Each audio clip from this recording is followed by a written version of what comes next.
ശിവരാത്രി ആഘോഷ നിറവിൽ Aluva Manappuram. പിതൃബലിതർപ്പണത്തിനായി Aluva മണപ്പുറത്തേക്ക് ഒഴുകിയെത്തുന്നത് ജനലക്ഷങ്ങൾ.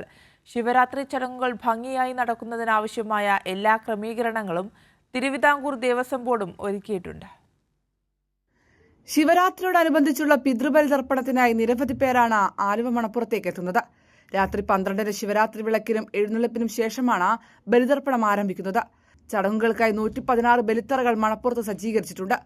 Rural SP Vaibhav സക്സേനയുടെ നേതൃത്വത്തിൽ 17 ഡിവൈഎസ്പിമാരും 30 ഇൻസ്പെക്ടർമാരും ഉൾപ്പെടെ 1500ഓളം പോലീസ് ഉദ്യോഗസ്ഥരുടെ സേവനവും ഉണ്ടാകും. ശിവരാത്രിയോടനുബന്ധിച്ച് കൊച്ചി മെട്രോയും റെയിൽവേയും KSRTCയും സ്പെഷ്യൽ സർവീസുകളും നടത്തുന്നുണ്ട്. ആലുവ മണപ്പുറത്ത് താൽക്കാലിക നഗരസഭാ office, police control room, fire station തുടങ്ങിയവയും സജ്ജീകരിച്ചിട്ടുണ്ട്. ഗ്രീൻ പ്രോട്ടോകോൾ പൂർണ്ണമായും പാലിച്ചാണ് തിരുവിതാംകൂർ ദേവസ്വം ബോർഡ് ശിവരാത്രി ആഘോഷത്തിനുള്ള ക്രമീകരണങ്ങൾ ഏർപ്പെടുത്തിയിട്ടുള്ളത്. പെരിയാറിന്റെ തീരത്ത് 7 ലക്ഷത്തോളം ഭക്തരെത്തുമെന്നാണ് പ്രതീക്ഷ. കൈരളി ന്യൂസ്, കൊച്ചി.